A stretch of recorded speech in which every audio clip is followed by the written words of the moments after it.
All right, we're going to look at using a coordinate plane, and ultimately what we want to get to is how to show when we have special quadrilaterals. And what we're talking about there are squares, rhombus, rectangle, parallelograms, or even trapezoids. The background material we looked at last week, but let's just review that real quick. The slope formula and distance formula you will need. Now, on a coordinate plane, a lot of times for the slope, you can just count off the positions to determine that. But if you do need the formula, usually we use the letter m to represent slope. And if you remember, it's y2 minus y1 over x2 minus x1. Basically, the change in the y values over the change in the x values. And x1, y1 is a point on the coordinate plane, or an ordered pair that you're given. x2, y2 is the second point on the coordinate plane, or the points that you're given. So just real quick, let's say we have 2 points, like say point 1, 2 and the point 5, 6. Just making it up. So these 2 points, if we need the slope here, I'm going to use this as point number 2.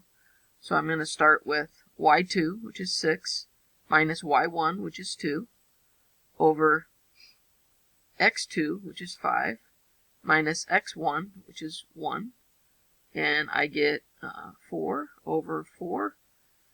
And you could leave it as a fraction like this, but on this one I'm going to simplify it. 4 divided by 4 is just equal to 1. So the slope between these 2 points is 1. The distance formula actually comes from a version of the slope formula, and we looked at that last week, and even in last week's videos from the internet, it showed how to derive that. I'm not going to go to how to derive it. I'm just going to give the formula. So the distance formula, d for distance usually, but it doesn't have to be a d.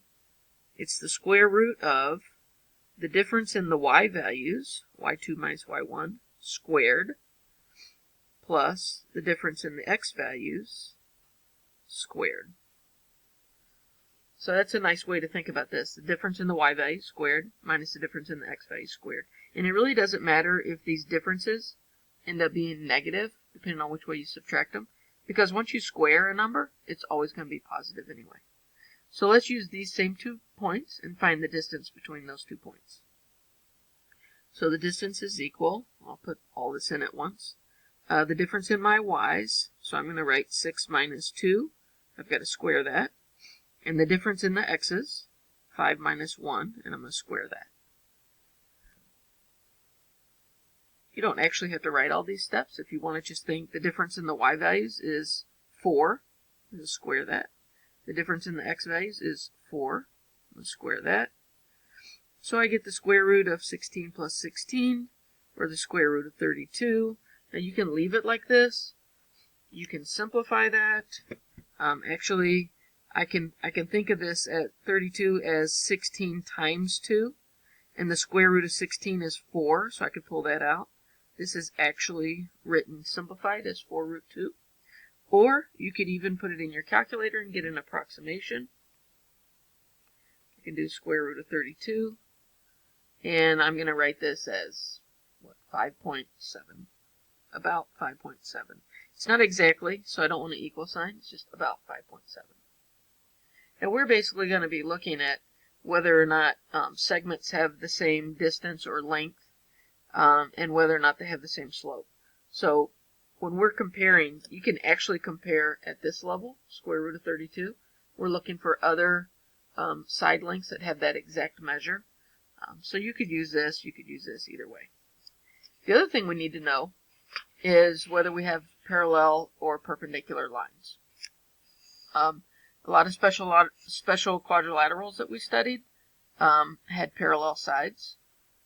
Some of them had right angles for their corners, and those lines would be perpendicular. So these are 2 important things that we need to be able to check. First of all, parallel lines. If you remember, parallel lines have the same slope. For example, if you have line 1 is, let's say, 2x plus 3, and another line, I'm just using subscripts to show that it's a different line, If you have another one that is like 2x minus 5, these are parallel lines because they both have a slope of 2. Perpendicular lines have, hope you can think of this, have opposite reciprocal slopes.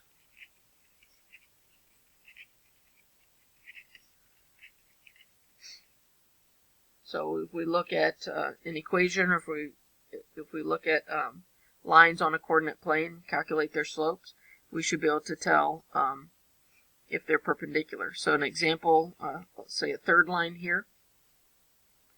If I want, say, an opposite reciprocal slope to 2, think about this. The slope, if we have an original slope of 2, that's like saying 2 over 1.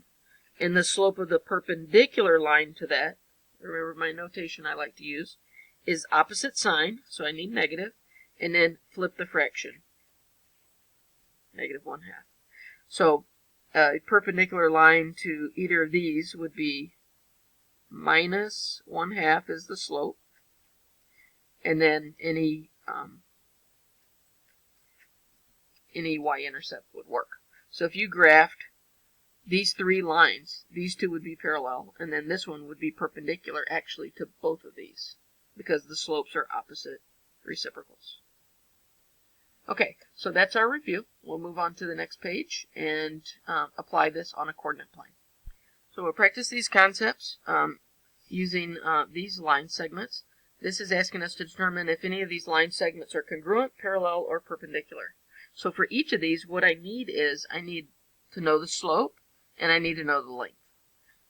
Slopes, I know that we have the slope formula that we just talked about, but if you have a grid, coordinate plane, usually the easiest way to get slope is just to count off, to count your boxes, and just count it off that way. So that's what I'm going to do. If we get the slopes here, and I'm just going to write the slopes just right by the segments themselves. So on this one, I know it's going to be negative. Y values first. So I'm going to go down 1, 2, 3, and across in the positive direction 1, 2, 3, 4. So it's down 3 and over positive 4. So that slope is negative 3/4. This is a positive slope here. I'm going to go 1, 2, 3, 4, up 4, positive 4, and over 1, positive 1. So the slope is 4 over 1. We could just write it as 4 as well. This one, GH, let's see. I'm going to count up. Well, I don't move up at all. So really the up direction is just 0. And I go across positive 4. Now this one, I don't want to leave this way. This one has a slope of 0. The slope of 0 means there's no incline to it, and it's just a horizontal line. That's okay. Sometimes they'll turn out that way. Let's keep working around here. If I look at this slope here, let's see, what do I have? 1, 2, up 2, and across 3. And this one, let's see, I go up 1, 2, 3, and across 4. This one here, it's going to be negative, right? So I go down 3 and over 2. And then the last one, I go, let's say, down 3 and over 0. Now, there's another one I don't want to leave in this form. Negative 3 divided by 0. Dividing by 0 is not allowed. So this one is actually undefined. And it's special because it is undefined. Basically, it's just a vertical line. And one of the things we need to think about here, whether we have parallel perpendicular lines, this is the only line on this page that is vertical or undefined. But if we want to think about what is perpendicular to that, straight up and down is perpendicular to straight across. So these two are actually perpendicular. If you put them side by side, they would be perpendicular. If you extended them on, they would make a right angle. We don't have to worry about that piece. So this is kind of a tricky one. The slopes are not really opposite reciprocals in terms of the numeric value, but if you put a negative in front of this and put this 1 over 0, then basically you get undefined. All right, so if you made this negative, or the opposite sign, 3, and then you flip the fraction, you'd get 0 over 3, which would still have this result. So that would shows that they're perpendicular. So I'm going to jot this down, my findings there. So perpendicular segments, I got segment CD, this is how you write this, is perpendicular to segment GH. Nice. So any other opposite reciprocal slopes here? Here's these two. They're opposite but not reciprocal. None else have 3 and a 4 in it, so that's no good. How about 2/3? These 2/3 and -3/2. Those are opposite reciprocals, so these are perpendicular. MN is perpendicular to KL. Perfect. Look, didn't know you couldn't see that. And let's see, parallel. Those would be ones with the same exact slope. I don't even think there are any that are parallel. I have none that match and are parallel. Finally, what are the lengths? This is kind of the more tedious part of this. To determine if any of these are congruent, we need to look at the lengths of these. And this is where you need the distance formula. So you can use the distance formula, or you can use the Pythagorean theorem. They all come from the same thing. I could make a right triangle here, just like that. And actually, if I think about these sides, there's the 3 that I moved down. Here's the 4 that I moved across. And I can use this now as a right triangle to figure out this distance using the Pythagorean theorem, or I can just use the distance formula. So for segment AB, I'm just going to use the distance formula. And let's think about this. It's going to be the square root of the difference in the y values, which is 3. Remember to square it. Plus the difference in the x values, which is 4. Square that. So it's the square root of 9 plus 16, which is the square root of 25, which is 5. Alright, so that length is 5. Let's see, let's do this one. For EF, I'm going to think about this triangle here. I know this side is 4, this side is 1. I can already tell that these are not going to match up. These are not going to be the same length. But I'm going to go ahead and calculate the rest of these. So EF has a length of, let's see, the difference in the y's was 4. Square it. The difference in the x's is 1. Square it. So it's the square root of 16 plus 1, square root of 17. Obviously, that's not equal.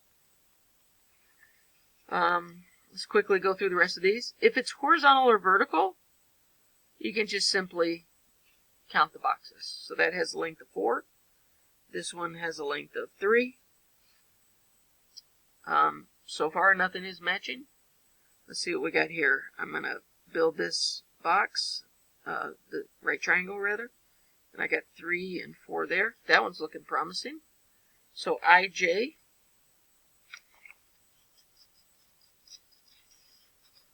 has difference in the y values is 3. Square it. Difference in the x values is 4. Square it. So that's the square root of 9 plus 16. This is the square root of 25, which is 5. I'm running out of time on my 15-minute video, so I have already worked out these next two, and I've made my right triangles, counted the sides, and calculated my lengths of those. I get square root of 13 on both, so segment MN is congruent to segment KL. So try those, make sure you understand my math on that. Next video will continue part 3.